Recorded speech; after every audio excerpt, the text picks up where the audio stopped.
Bismillahirrahmanirrahim.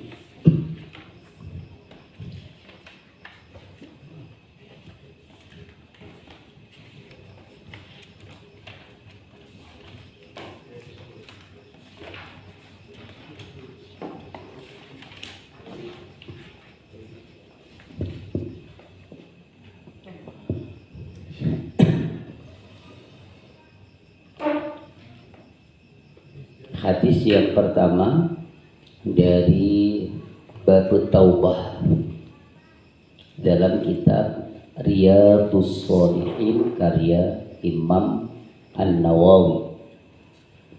Bismillahirrahmanirrahim. Wa an Abi Hurairah radhiyallahu anhu qala, diriwayatkan dari Abu Hurairah radhiyallahu anhu, ia berkata, sami'tu, aku mendengar Rasulullah sallallahu alaihi wasallam yaqul, Rasulullah sallallahu alaihi wasallam bersabda, wallahi, demi Allah, ini sesungguhnya aku la astaghfirullah, benar-benar memohon ampun kepada Allah, wa atubu ilaihi, dan aku bertaubat kepadanya, fil yaumi, di setiap hari, aktsara min sab'ina marratan, lebih banyak dari 70 kali. Rawahul Bukhariyu, hadis riwayat Imam Bukhari, atau hadis diriwayatkan oleh Imam Bukhari. Wa 'anil Agharr ibn Yasar al-Muzanni radhiyallahu an, diriwayatkan dari Agharr bin Yasar al-Muzanni radhiyallahu an, qala, ia berkata, qala Rasulullah sallallahu alaihi wasallam, Rasulullah sallallahu alaihi wasallam bersabda, ya ayyuhan nas, wahai manusia, tubu ilallahi, bertaubatlah ilallahi, kepada Allah, wastaghfiruh, dan mintalah ampun kepadanya, fa inni atubu fil yaumi mi'ata marratin, karena sesungguhnya aku bertaubat di satu hari mi'ata marratin, 100 kali. Rawahu Muslimun, hadis riwayat Imam Muslim.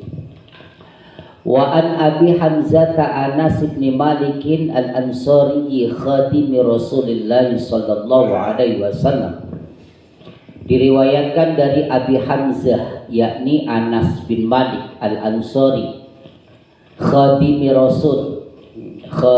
Rasulillah sallallahu alaihi wasallam, orang yang berkhidmah kepada Rasulullah sallallahu alaihi wasallam, radhiyallahu an, semoga Allah meridhoinya. Anas bin Malik berkata, qala Rasulullah sallallahu alaihi wasallam, Rasulullah sallallahu alaihi wasallam bersabda, lallahu afrahu bi taubati abdihi min ahadikum saqata ala ba'irihi wa qad adallahu fi ardi falatin. Sungguh Allah itu suka, senang dengan taubat hambanya, min ahadikum, dari salah satu di antaramu, saqata ala ba'iri, yang jatuh atas untanya, wa qad adallahu fi ardin falatin, dan unta itu menyesatkannya di tanah falatin yang tidak ada tumbuh-tumbuhan. Kita sebut umpama tandus gitu, padang pasir. Muttafaqun alaih, hadis muttafaq alaih. Wa fi riwayatin, dan di dalam satu riwayat di Muslimin bagi Imam Muslim, lallahu asyaddu farahan bi taubati abdihi, sungguh Allah itu sangat senang bi taubati abdihi, dengan taubat hambanya, hina yatubu ilaihi, ketika ia bertaubat kepada Allah. Min ahadikum, dari salah satu di antaramu, kana ala rahilatihi bi ardin falatin, yang ia berada di atas kendaraannya di tanah padang pasir.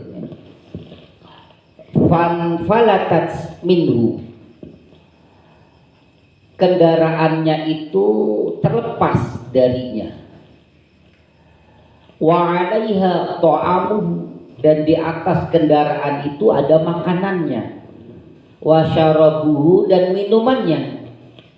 Fa ayisa minha, lalu salah seorang di antara kamu itu berputus asa dari kendaraannya tersebut.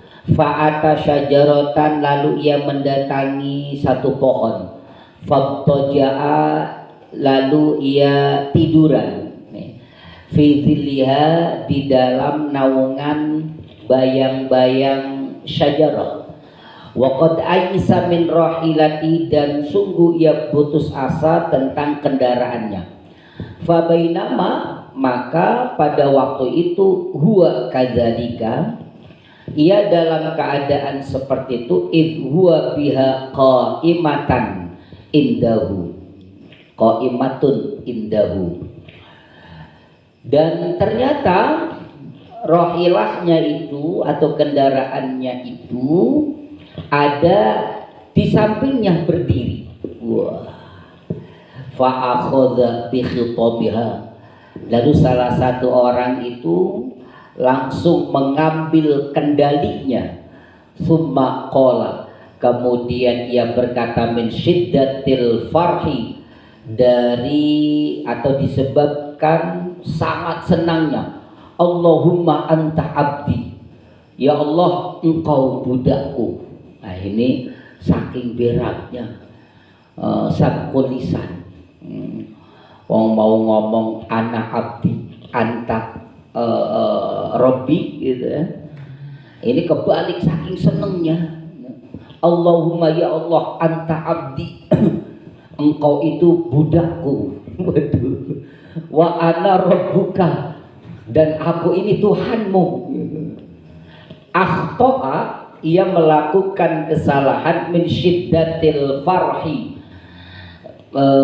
disebabkan sangat senang. Saya kira itu dulu kita akan dalami melalui referensi kitab Nuzhatul Muttaqin dan Dalilul Falihin. Okay. Bismillahirrahmanirrahim. Hadis yang pertama, di mana Nabi membaca istighfar sehari itu lebih dari 70 kali. Lalu apa yang bisa kita pahami? Ini adalah bagaimana Rasulullah SAW memotivasi umatnya agar senantiasa bertaubat dan beristighfar. Di pelajaran-pelajaran yang lalu kita sudah memahami apa itu mustaghfir, apa itu at-taib. Orang yang meminta ampun atau orang yang membaca istighfar, astagfirullahaladzim, kalau bahasa kita, ya Allah aku minta ampunanmu, aku minta ampunanmu, beristighfar. Apakah itu sudah menunjukkan orang yang bertaubat? Atau sebaliknya, kalau orang yang bertaubat itu sudah pasti meminta ampun kepada Allah? Dan ini menunjukkan ada dua konsep, la astaghfirullah wa atubu ilaihi fil yaum.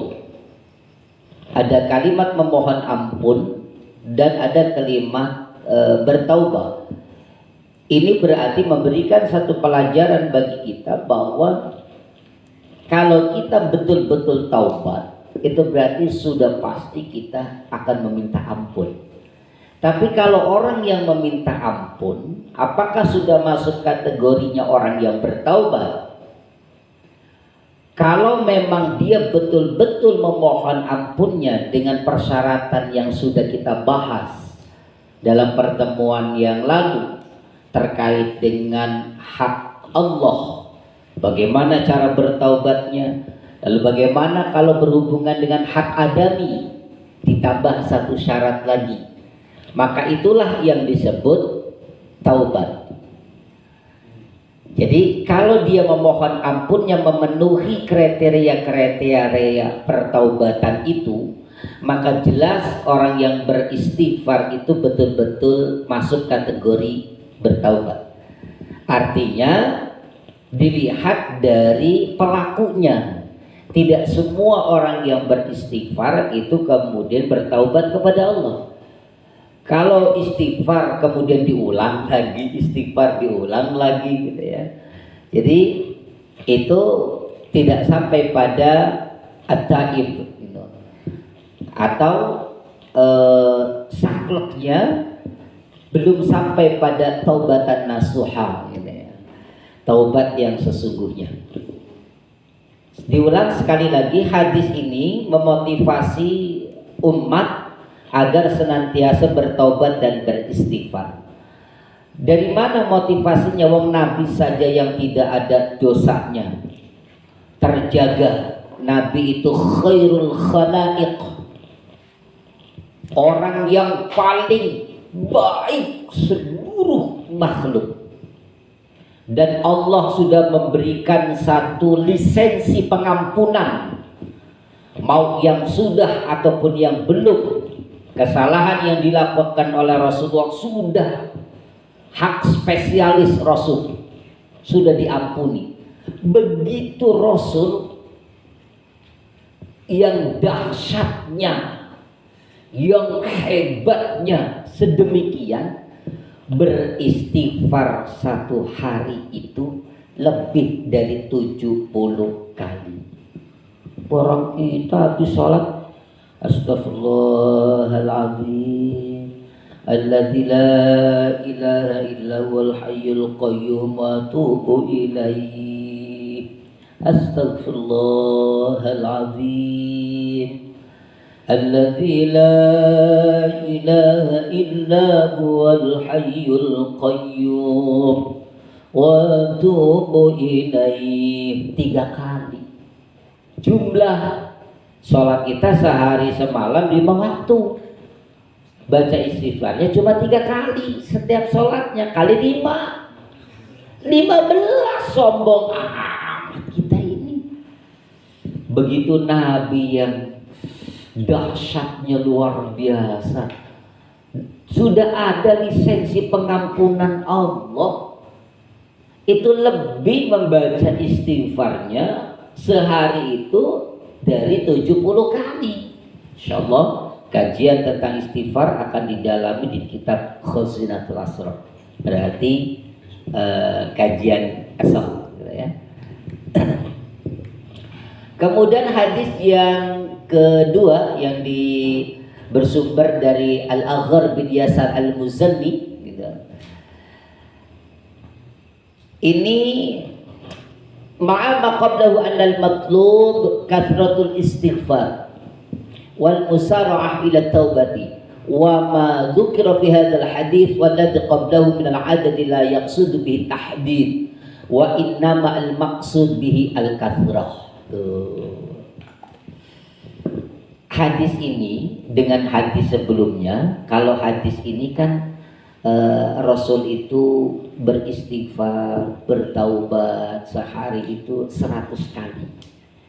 Kalau hadis yang pertama lebih dari 70 kali. Kan ada dua bilangan tuh berbeda antara 70 dan 100. Maksudnya apa? Bukan persoalan bilangan. La yuqsadu bihi at-tahdid. Maksud di dalam kedua hadis itu bukan untuk membatasi. Dengan kita dijumpai bervariasi, ada yang 70, ada yang 100, maka itu maksudnya adalah al-kathrah, memperbanyak istighfar. Ya, kalau menjadi tolak ukur 70 atau 100, kita akan dibingungkan karena ada dua kaidah. Mana yang benar, apa yang 70, apa yang 100, kan begitu. Maka perlu kita pahami bahwa adanya bilangan di dalam kedua hadis itu tidak menunjukkan batasan, tetapi menunjukkan memperbanyak. Jadi adanya 70, 100 menunjukkan peningkatan bilangan, dan itu harus diperbanyak begitu. Kemudian kita satu kitab dulu yang dibahas begitu melalui kitab Nuzhatul Muttaqin dulu, nanti kita buka kitab Dalilul Falihinnya. Hadis yang ketiga yang bersumber dari orang yang berkhidmah kepada Rasul, orang yang betul-betul berbakti kepada Rasulullah, itulah Anas bin Malik, begitu ya. Ini luar biasa sahabat Nabi yang satu ini, sehingga disebut khodim, khadamnya.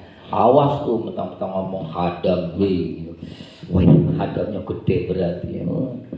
Khadim itu pembantu, orang yang senantiasa berkhidmah, berbakti kepada Kanjeng Rasul, itu namanya Anas bin Malik.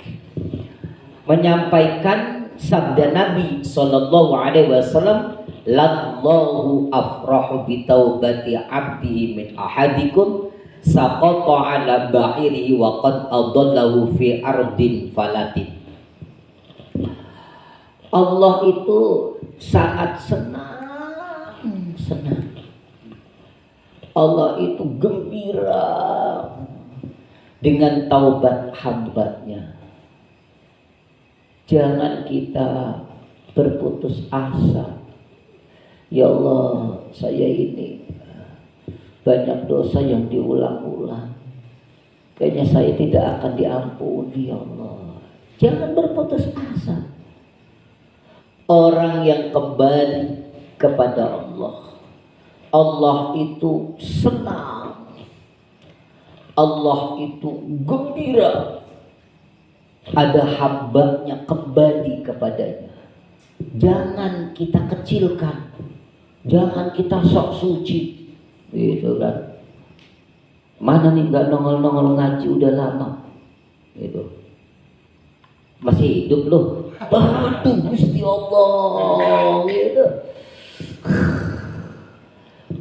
Alhamdulillah ya, alhamdulillah Ustaz, saya masih hidup, gitu. Jadi sampai dibahasakan begitu, jangan kaya-kaya. Allah saja gembira dengan kembalinya orang yang bertaubat kembali ke jalan Allah. Dan kita percuma, paling gak istiqomah rong dina, wis telung dina mah bablas semboning bingung. Wah ini sungguh-sungguhnya paling juga 2 hari.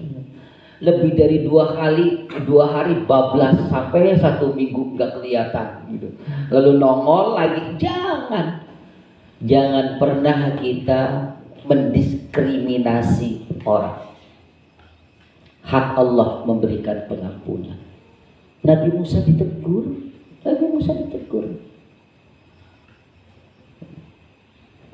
Riwayatnya masyhur, seorang perempuan yang berzina, lalu saking malunya dia melakukan zina, lalu anaknya dibunuh. Datang ke Nabi, ke ulama-ulama kala itu, kemudian menyatakan tidak ada pengampunan, sudah sudah kuadrat begitu, sudah berlipat-lipat, sudah dosa berzina membunuh lagi, kan ini tinggi, gak ada ulama yang menerima. Ujung-ujungnya datang ke Nabi Musa. Nabi Musa juga sama. Akhirnya sang wanita itu dalam keputusasaan berpaling untuk meninggalkan Nabi Musa. Sebelum jauh, malaikat Jibril datang ke Nabiullah Musa alaihissalam menegur itu. Wah, Allah aja gembira dengan taubat hambanya, malah ini seakan-akan ditutup pintu pertaubatannya. Langsung seorang wanita itu dipanggil dan Nabi Musa menuntut pertaubatannya.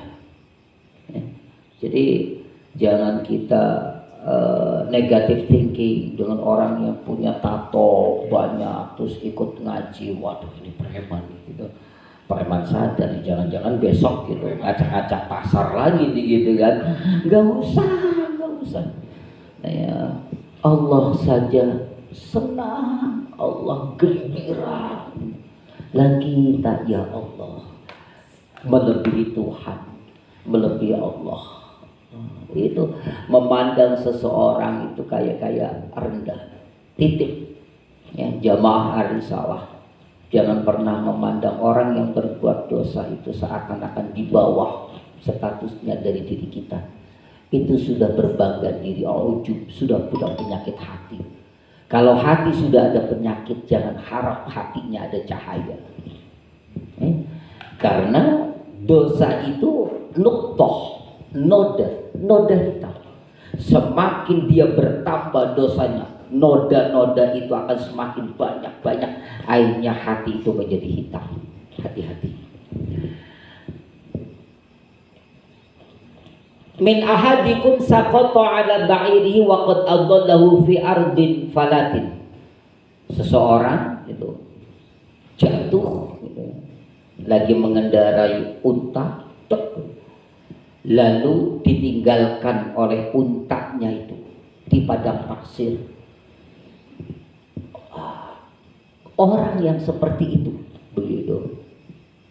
Terus diperdalam lagi dengan periwayatan Imam Muslim dengan memberikan penjelasan, yatubu ilaihi min ahadikum kana ala rahilatihi bi ardin falatin fan falatat minhu. Mengendarai kendaraan unta, ya. Di unta itu biasa ada bekal makanan, ada bekal minuman. Ya ceritanya berhentilah begitu. Berhenti, tapi fan falatat minhu, terlepas untanya. Makanannya ke bawah unta, minumannya ke bawah unta. Akhirnya fa'ayisa minha fa'ata syajaratan, mendatangi pohon yang rindang. Akhirnya berbaring dalam keputusasaan, kendaraannya nggak ada nih, nanti saya akan berjalan nggak pakai kendaraan. Terus kalau dahaga bagaimana? Kalau lapar bagaimana? Putus asa. Tapi tiba-tiba ya Allah, idhuwa biha qaimatan indahu. Qaimatun indahu. Yang bagus itu idhuwa biha qaimatan. Ya. Jadi pada waktu itu kaget. Lah, kok untanya datang lagi, balik lagi. Udah dalam menyendiri gitu, ya Allah, ya ternyata nasib gitu. Wis ditinggal kendaraan, wis bakal melaku, aus keprepet pangeran, mangan keprepen pangeran wis digawe putus asa. Tiba-tiba ada di sampingnya datang, langsung aja main gitu, kendalinya itu kan diambil shoot aja, dipegang kuat-kuat sampai saking gembiranya itu ngomong, ya Allah, engkau hambaku, aku Tuhanmu. Nah, ini ada yang menarik di kalimat ini ya. Saking overnya gitu, saking gembiranya. Ini bagaimana kajian terkait dengan hukumnya? Yuk kita akan bahas. Masih dalam versi kitab Nuzhatun Muttaqin. Yang pertama, rahmat Allah itu terhadap hambanya dengan menerima pertaubatannya. Rahmatnya Allah, penyebab datangnya nikmat Allah terhadap hambanya itu dengan diterima pertaubatannya. Diulang, penyebab diberikan nikmat Allah itu dengan sebab diterima pertaubatannya. Satu. Jadi kalau diterima pertaubatannya berarti Allah akan menurunkan nikmat-nikmatnya untuk dia. Kemudian termasuk juga wa hubbuhu iyyahum, cintanya Allah terhadap mereka. Qala Allah Ta'ala innallaha yuhibbut tawwabina wa yuhibbul mutatahhirin. Sesungguhnya Allah mencintai orang-orang yang bertaubat dan mencintai orang-orang yang bersuci. Kemudian hadis itu juga memberikan pelajaran kepada kita at-targhib bitaubati wal hassu 'alaiha. Kabar gembira, memberikan motivasi dengan taubat. Selalu kita memberikan satu kegembiraan dengan taubat. Jangan putus asa. Allah mah gitu, yang memberi pengampunan. Iya, kita rasa kita ini banyak khilafnya, kadang sudah sadar tapi error lagi. Apa diterima ya taubatnya? At-targhib bit-taubati wal hassu 'alaiha. Terus semangati, jangan dikecilkan. Taubat kayak sambal gitu, kamu mempermainkan Allah. Wong Allah saja lallahu asyaddu farhan, sangat suka, sangat senang, malah kita mengecilkan. Jangan ya. Adamun mu'akhadha fil khata'i ghairal mu'tamadi. Adamun mu'akhadhati fil khata'i ghairil mu'tamadi. Tidak adanya persiksaan di dalam kesalahan yang tidak disengajai. Iya, bahaya itu. Mana kesalahannya fatal? Ya Allah, engkau budak saya. Kan fatal itu. Saya ini Tuhanmu ya Allah. Waduh. Ini kalau kesalahan tidak disengajai, tidak akan ada mu'akhadzah, tidak ada siksaan. Karena di luar kendalinya, di luar kesadarannya. Rufi'al qalamu an thalathin. Diangkat kolam itu dari 3 orang. Dari ketiga orang itu memiliki kesamaan, yaitu hilangnya kesadaran. Pertama, orang gila. Orang gila bebas hukum kecuali dia sudah sembuh. Itu kan bebas hukum. Ada orang gila kencing ke masjid, langsung dilempar. Ya Allah Gusti, gitu ya. Tapi ya begitulah gitu ya. Terus orang tidur nggak kena hukum, mau nendang orang gitu. Ya umpama di sini kan ada Om Lana sama Om Dikit ya. Tidurnya satu hambal ya, satu permadani. Lah ini ceritanya Om Lananya lagi ngimpi dikejar-kejar anjing. Saking takutnya gitu, akhirnya lari-lari, kakinya nendang kepalanya Om Dikit, cetet begitu. Om Dikit langsung berdiri, langsung dipegang Om Lana, nanti dulu Om, gitu ya. Lagi tidur ini Om, gitu. Di luar kesadarannya, jangan main embat aja, gak boleh, gitu ya. Ya, jadi seperti itu ya. Kemudian hadis masih yang ketiga. Al-iqtida'u bin nabi fi ta'limi bidarbil mathal li taqribil makna wa ziyadatil idah. Dalam dunia pendidikan, pengajaran, kita harus banyak membuat perumpamaan-perumpamaan, ilustrasi-ilustrasi begitu. Analogi gitu. Supaya gitu, untuk mendekatkan makna gitu. Kasih contoh, kasih perumpamaan, dan itu supaya lebih jelas begitu. Jangan kita sungkan-sungkan memberikan ungkapan-ungkapan, bebas saja gitu. Sepanjang ungkapan itu gitu, memenuhi syarat hukum kias. Kadang orang nggak tepat mengungkapkan ungkapan-ungkapan itu gitu. Jadi setidaknya harus ada kesamaan. Memang kesamaan itu banyak, kesamaannya banyak gitu. Ada dari sisi A, ada sisi B, dari sisi C dan lain sebagainya. Kalau kita ambil umpama dari satu sisi ya nggak apa-apa begitu. Bikin perumpamaan, umpama gitu. Di sini tadi kan ada kalimat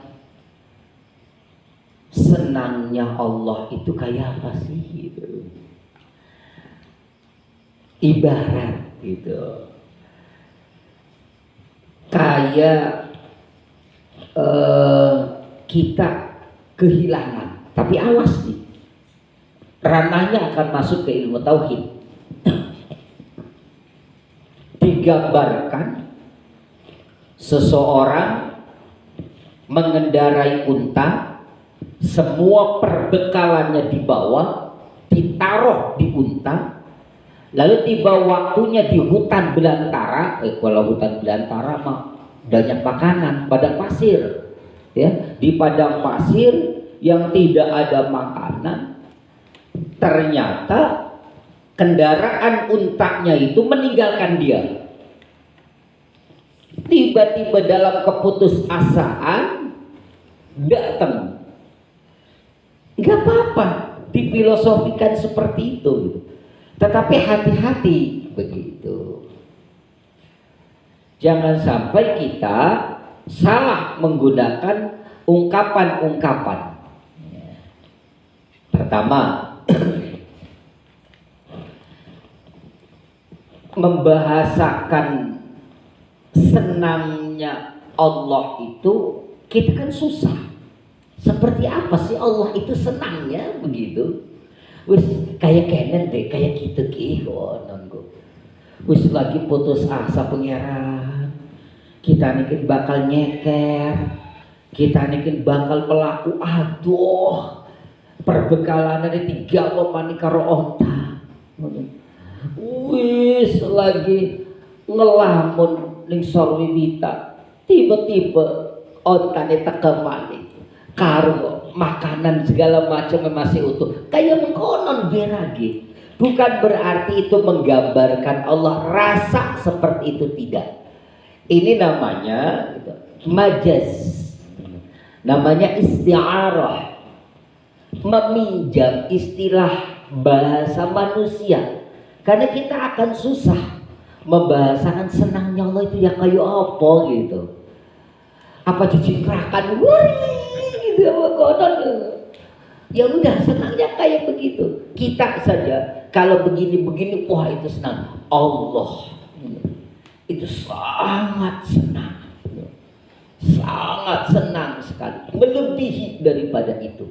Jadi kita boleh membuat perumpamaan itu, boleh. Tetapi awas, harus betul-betul terkait dengan Allah.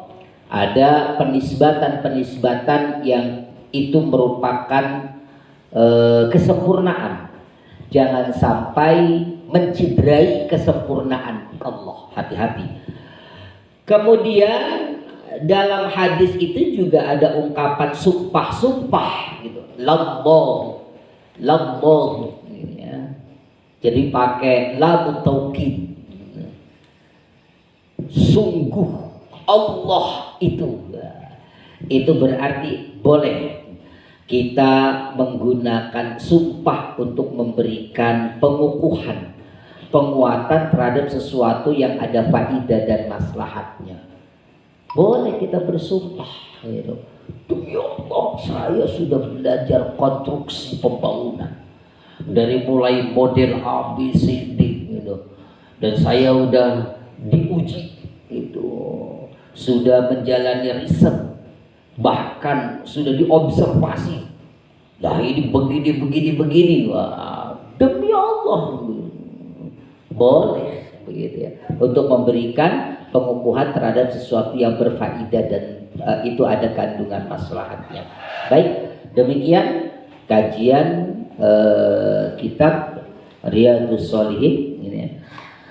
Kita akan tindak lanjuti dengan sesi tanya jawab. Dalilul Falihin kita buka sejenak, barangkali dari beliau ada kalimat-kalimat yang didalami begitu. Penting menggunakan dua referensi dari hadis-hadis yang ada demi pengetahuan kita semakin bertambah begitu.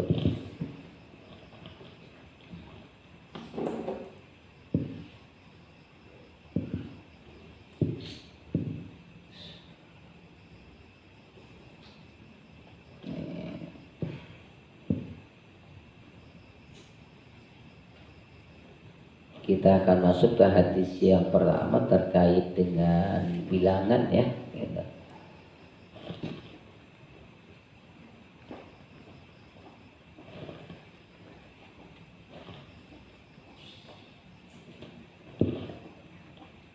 Ini dia. Kita kecilkan terlebih dahulu fontnya. Oke, ada masalah. Kita main geser. Pertama yang perlu kita amati gitu, dari wa'an Abi Hurairah radhiyallahu anhu qala sami'tu Rasulullah sallallahu alaihi wasallam. Terus ini masih matanya gitu. Oke, ini dia.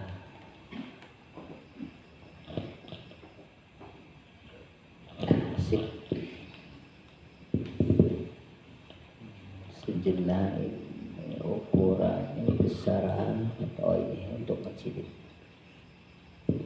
ya. Baik, kita bahas gitu. Kalau tadi Rasulullah di hadis yang riwayat lebih dari 70 itu menggunakan wallahi innila astaghfir, wallahi demi Allah. Kalau sesuatu yang bermanfaat maka silakan menggunakan sumpah. Kalau di sini kajiannya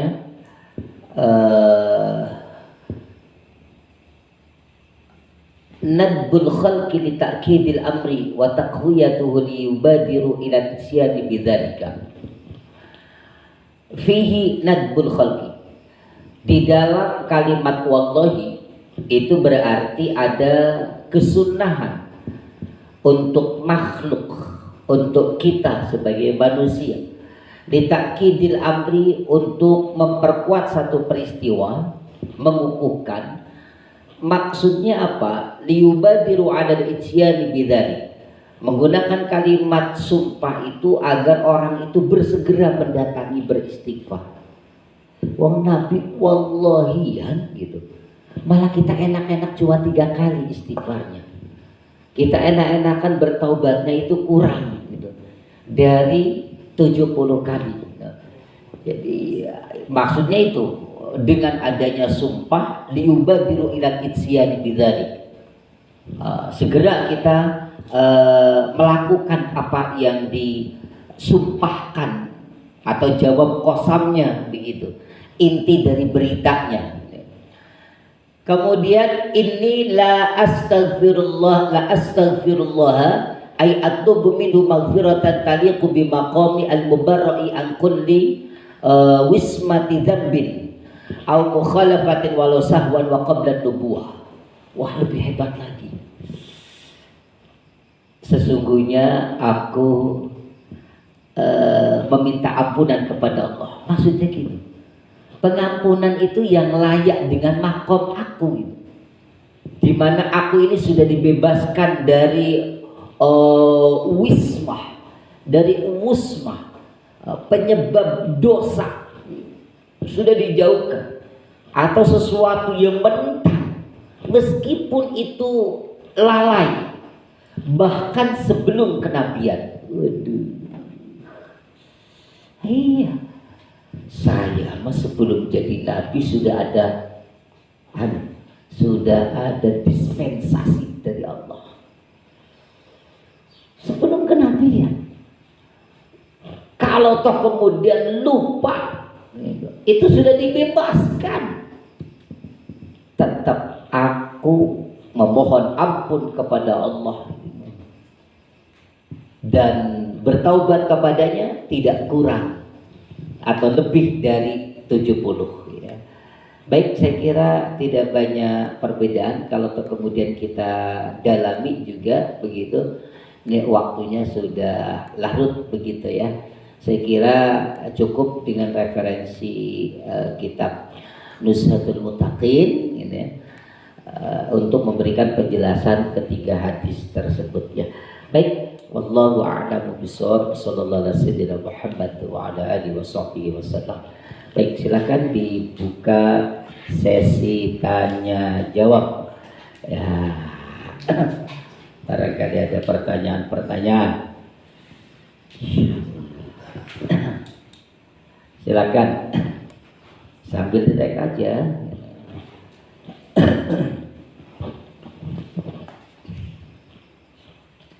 Betul enten, sampun paham sedanten. Sampun, alhamdulillah selesai. Ya. Sambil kita ngobrol santai lah, nanti kita akhiri dulu dengan sama-sama memohon ampun kepada Allah. Astaghfirullahaladzim, astaghfirullahaladzim, astaghfirullahaladzim wa atubu ilaih. Wallahu a'lam bishawab.